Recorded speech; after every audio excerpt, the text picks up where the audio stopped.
João capítulo 6. O capítulo 6 do livro de João começa com Jesus atravessando o mar da Galileia em direção a Cafarnaum com seus discípulos. A multidão o segue, pois ouviram falar dos milagres que ele havia realizado. Quando Jesus avista a multidão, ele se compadece dela e começa a ensinar-lhes muitas coisas. O dia vai passando e a multidão começa a sentir fome. Então, Jesus pergunta a Filipe: onde podemos comprar pão para que todos possam comer?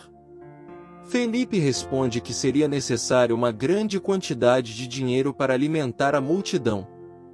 Então, André, outro discípulo, apresenta um menino que estava com 5 pães e 2 peixes.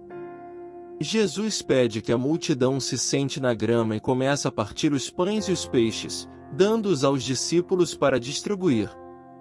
Surpreendentemente, todos foram saciados e ainda sobraram 12 cestos cheios de pedaços de pão e peixe.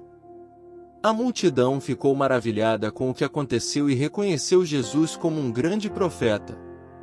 No entanto, Jesus não queria que a multidão o seguisse apenas por causa dos milagres que realizava, mas sim para que entendessem a mensagem que ele estava transmitindo. Então, Jesus se retira para uma montanha para orar sozinho, enquanto seus discípulos seguem em um barco para outra margem do mar. No meio do caminho, os discípulos enfrentam uma grande tempestade, e é quando eles veem Jesus andando sobre as águas em sua direção. No começo, eles pensam que é um fantasma, mas Jesus lhes diz: sou eu, não tenham medo. Pedro, um dos discípulos, pede para caminhar sobre as águas também e Jesus permite. Por um momento, Pedro caminha sobre as águas, mas logo começa a afundar e pede ajuda. Jesus estende a mão e o puxa para cima, e a tempestade imediatamente cessa. Depois disso, Jesus e seus discípulos finalmente chegam à outra margem do mar, onde a multidão os espera.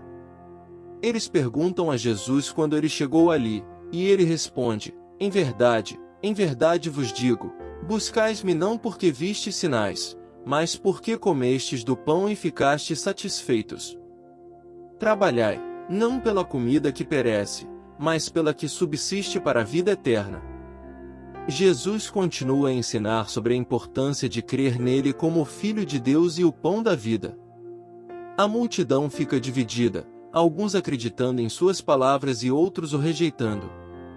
No final, Jesus continua sua missão de revelar o amor e a verdade de Deus ao mundo, independentemente das reações das pessoas ao seu redor.